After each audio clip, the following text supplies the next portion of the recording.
Une poésie, une nouvelle poésie de Georges Perec. Donc je vais vous la lire. Déménager.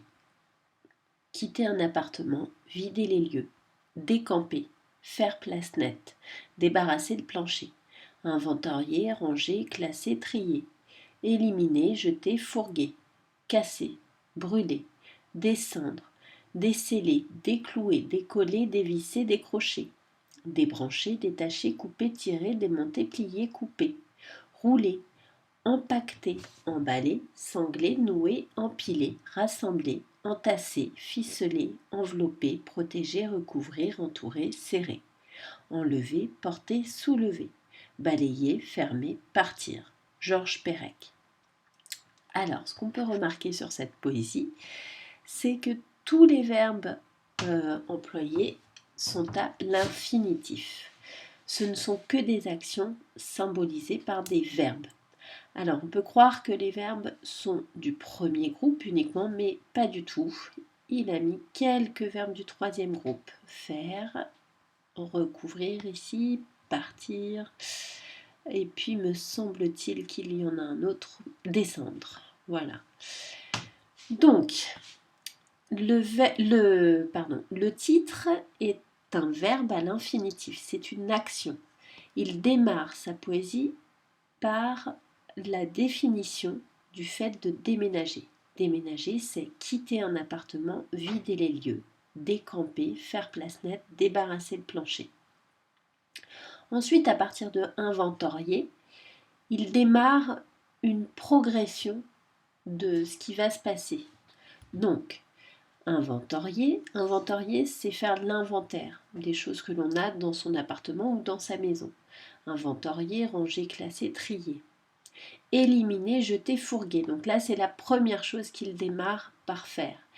Il jette tout ce dont il n'a pas besoin.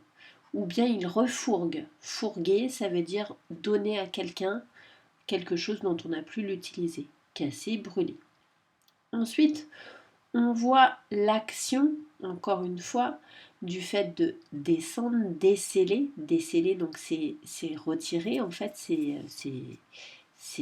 retirer, déclouer, décoller, dévisser, décrocher. Donc là, on a vraiment l'impression qu'il retire tout ce qui est accroché au mur, que ce soit les meubles ou bien les tableaux.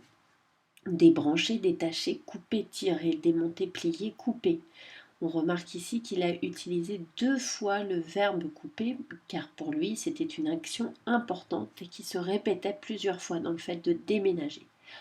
Ensuite, une fois qu'il a roulé, donc là, ce qui peut rouler, en fait, ce sont essentiellement les tapis ou les moquettes. Ensuite, il démarre par empaqueter. Emballer, empaqueter, ça veut dire mettre en paquet. Emballer, sangler. Sangler, ça veut dire mettre une corde autour et sangler, nouer. Nouer, justement, empiler, rassembler.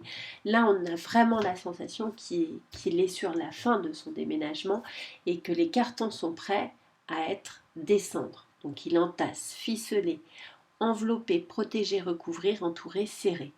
Donc là, on est sur la fin du déménagement. Enlever, porter, soulever. Là, l'appartement ou la maison est vide. Il balaye, il ferme la porte et il part. Donc ce n'est plus sa maison, ce n'est plus son appartement. Donc, je vais vous demander, vous vous en doutez, j'imagine, d'écrire une poésie à la manière de Georges Perec. Alors, vous allez avoir pour ça le choix dans le thème.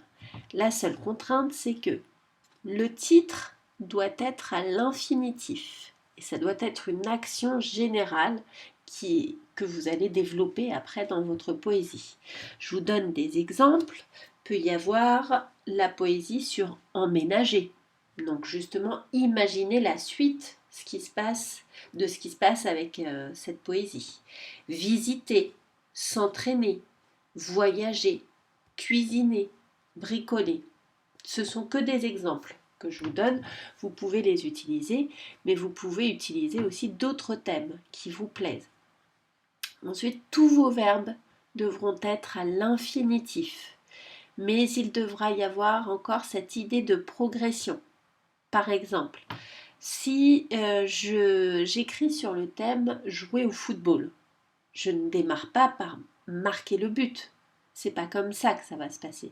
Il va y avoir plein d'actions avant de jouer au football. Par exemple, peut-être s'échauffer, rentrer sur le terrain, etc. Remettre ses chaussettes, remettre ses protèges tibias. Voilà. Il y a une progression avant d'arriver à la fin, marquer le but.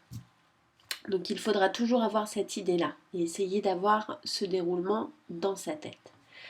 Si vous avez des questions, n'hésitez pas à m'envoyer un mail. Si vous avez envie que je lise votre brouillon, si vous êtes en panne d'idées, vous pouvez tout à fait me demander des idées.